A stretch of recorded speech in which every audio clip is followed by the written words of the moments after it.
സുർജിത്ത് അയ്യപ്പത്ത് വരുന്നു. സുർജിത്ത്, ഈ പറയുന്ന രീതിയിൽ 7 മാസം ആയിട്ടും ഒരു അന്തിമ പട്ടിക പോലും വൃത്തിയായി ഭംഗിയായി പുറത്തിറക്കാൻ കഴിയാത്ത ഏറ്റവും ബേസിക് ആവശ്യം പോലും നടക്കാത്ത സാഹചര്യമുണ്ട്. മന്ത്രി കെ രാജൻ പല കാര്യങ്ങൾ പറയുമ്പോഴും. അപ്പോൾ സമരം UDFിൻ്റെയും ദുരന്തബാധിതരുടെയും അല്ലാത്ത മനുഷ്യരുടെയും അവിടുത്തെ സന്നദ്ധ പ്രവർത്തകരുടെയും ഒക്കെ സമരം കൂടുതൽ ശക്തമാവുന്ന കാഴ്ച തന്നെയല്ലേ കാണുന്നത് സുർജിത്ത്?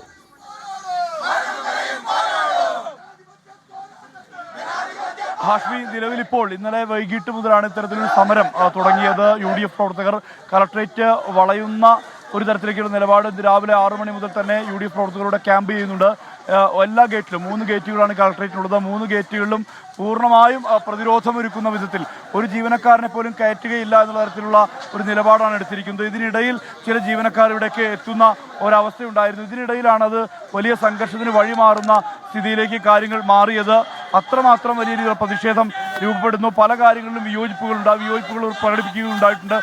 ഇന്നലെ സർക്കാർ നൽകിയ സർക്കാരിൻ്റെ തീരുമാനം അനുസരിച്ച് പരിശോധിക്കുമ്പോൾ അതിനകത്ത് 300 രൂപ ഡെയിലി ഭത്ത അനുവദിക്കുന്നു നീട്ടാനുള്ള ആ ഒരു നീക്കം, അത് മാത്രമാണ് പ്രധാനമായും സർക്കാരിൻ്റെ ഭാഗത്തുനിന്നുണ്ടായത്. ബാക്കി 10 സെന്റ് ഭൂമി എന്നുള്ള ഉൾപ്പെടെയുള്ള ആവശ്യത്തിൽ നിലപാടില്ല. അതിൽ 7 സെന്റ് എന്നുള്ള രീതിയിലേക്ക് ചുരുക്കുന്നു. മാത്രമല്ല, നെടുമ്പാല എസ്റ്റേറ്റ് ഏറ്റെടുക്കാനുള്ള തീരുമാനത്തിൽ സർക്കാർ പിൻവാങ്ങുന്നു. അത്തരത്തിൽ അനവധി ആരോപണങ്ങൾ ഈ സമരസമിതി ഉൾപ്പെടെ ഉന്നയിക്കുന്ന ഒരു പശ്ചാത്തലമുണ്ട്. ഈ പശ്ചാത്തലത്തിൽ കൂടിയാണ് ഇങ്ങനെ ഒരു സമരം ശക്തിയാർജിക്കുന്ന അവസ്ഥയിലേക്ക് കാര്യങ്ങൾ മാറിയത്. ഇതിനിടയിലാണ് ഇപ്പോൾ ഇന്ന് ചില നാടകീയ സംഭവങ്ങൾ അല്പസമയം മുമ്പ് രൂപപ്പെട്ടത്. ഇതിനകത്തേക്ക് പോലീസിൻ്റെ ഒത്താശയോടുകൂടി ജീവനക്കാരെ NGO യൂണിയൻ്റെയൊക്കെ ജീവനക്കാരെ കയറ്റാൻ ശ്രമിക്കുന്നു എന്നുള്ള തരത്തിലുള്ള ഒരു ആരോപണം ആണ് പ്രധാനമായും ഈ സമരക്കാർ ഉന്നയിക്കുന്നത്. ഇതനുസരിച്ച് പ്രവർത്തകർ ഇതിനകത്തേക്ക് ഇരച്ചു കയറുകയായിരുന്നു. ആളുകളെ അകത്തേക്ക് കയറ്റിയ ആളുകളെ പുറത്തേക്ക് ഇറക്കണം എന്നുള്ള ആവശ്യം ഇവർ ഉന്നയിക്കുന്ന ഒരു പശ്ചാത്തലം കൂടി ഉണ്ടായി. എന്തായാലും ശക്തമായ രീതിയിൽ തന്നെ ഈ സമരം ഇവിടെ തുടരുന്നു. ആ സമരം പ്രതിഷേധം വലിയ രീതിയിൽ രൂപപ്പെടുന്നു. അത് ഒരു സംഘർഷാവസ്ഥയിലേക്ക് പോകുന്ന ഒരു നില ഉണ്ടായിരുന്നു. പക്ഷേ അതിനിപ്പോൾ അയവ് വന്നിട്ടുണ്ട്. പ്രവർത്തകർ ഇപ്പോൾ ഈ ഗേറ്റിൻ്റെ 2ാം ഗേറ്റിൽ നിലയുറപ്പിച്ചുകൊണ്ട് ഇങ്ങനെ ഒരു മുദ്രാവാക്യം വിളിച്ചുകൊണ്ടുള്ള പ്രതിഷേധമാണ് ഇപ്പോൾ നമുക്ക് കാണാൻ കഴിയുന്നത്. ഒരൊറ്റ ജീവനക്കാരനെ പോലും ഇതിനകത്തേക്ക് പ്രവേശിപ്പിക്കുകയില്ല എന്നുള്ള നിലപാടാണ് ഈ UDF പ്രവർത്തകർ പങ്കുവയ്ക്കുന്നത്. അല്പസമയം മുമ്പ് വരെ വലിയ രീതിയിലുള്ള സംഘർഷാവസ്ഥ രൂപപ്പെടുന്ന ഒരു സ്ഥിതിയിലേക്ക് കാര്യങ്ങൾ മാറിയതാണ്. പക്ഷേ നിലവിലിപ്പോൾ ആ സംഘർഷാവസ്ഥയ്ക്ക് അയവ് വന്നിട്ടുണ്ട്. മാത്രമല്ല, ഈ പ്രവർത്തകരെ പൂർണ്ണമായും പ്രവർത്തകർ ഇപ്പോൾ ഈ താഴേക്ക് ഗേറ്റിൻ്റെ മുന്നിലേക്ക് എത്തുന്ന ഒരു നിലയിലേക്ക് കാര്യങ്ങൾ മാറി.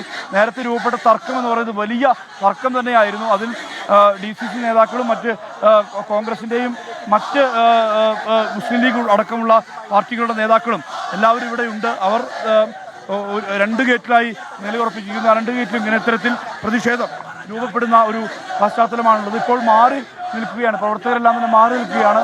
ഏറ്റവും പ്രധാനമായും പോലീസിനെതിരെയാണ് ഇവർ ആക്ഷേപം ഉന്നയിക്കുന്നത്.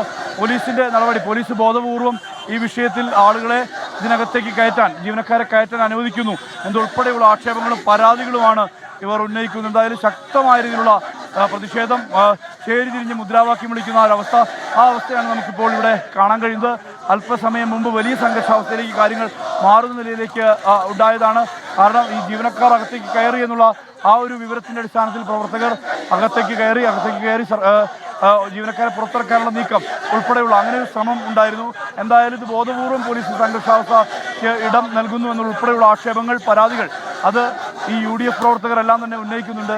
UDF നേതാക്കൾ എല്ലാം ഇവിടെയുണ്ട്. എന്തായാലും ആ ഒരു സംഘർഷം രൂപപ്പെടുന്ന ഒരവസ്ഥ, ആ അവസ്ഥയിലേക്ക് കാര്യങ്ങൾ മാറുന്നു. ടി സിദ്ദീഖ് എം.എൽ.എ നമ്മളോട് ചേരുകയാണ്. ഇതിൽ ഈ സമരത്തെ പൊളിക്കാൻ പോലീസ് തന്നെ കൂട്ടുനിൽക്കുകയാണ്.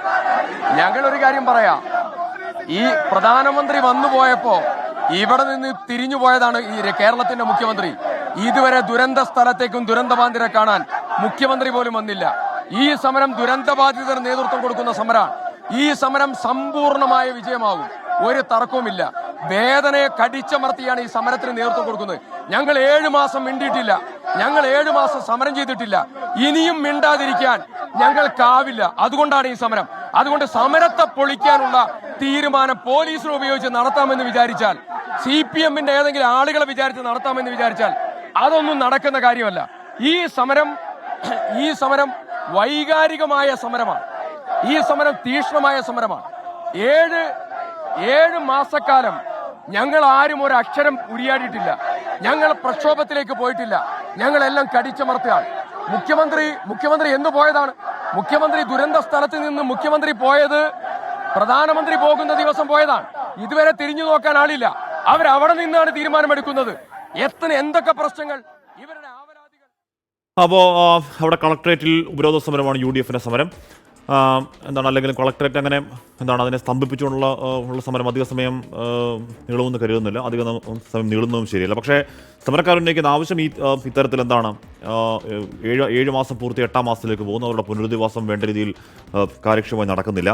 ഏറ്റവും ഒടുവിൽ റവന്യൂ മന്ത്രി പറഞ്ഞത് എന്താണ്, ഈ പട്ടിക തയ്യാറാക്കിയത് സർക്കാരല്ല, DDMA ആണ്. സർക്കാരിൻ്റെ ഒരു പ്രതിനിധി ഇതിൽ ഇടപെടുന്നില്ല. ജില്ലാ പഞ്ചായത്ത് പ്രസിഡന്റ് മുതൽ വാർഡ് മെമ്പർ വരെ ഉൾപ്പെട്ട DDMA ആണ് ലിസ്റ്റ് തയ്യാറാക്കിയതെന്നൊക്കെയാണ് മന്ത്രി പറഞ്ഞത്. പക്ഷേ അങ്ങനെ എന്താണ്, കേരളം എന്നല്ല രാജ്യം കണ്ട ഏറ്റവും വലിയ ദുരന്തത്തിൽ ഒരു അന്തിമ പട്ടിക തയ്യാറാക്കുന്നതിൽ സർക്കാരിന് ഉത്തരവാദിത്വം ഇല്ലേ? DDMA എന്നൊക്കെ പറഞ്ഞ് മന്ത്രിക്ക് ഒഴിഞ്ഞു മാറാൻ പറ്റുമോ?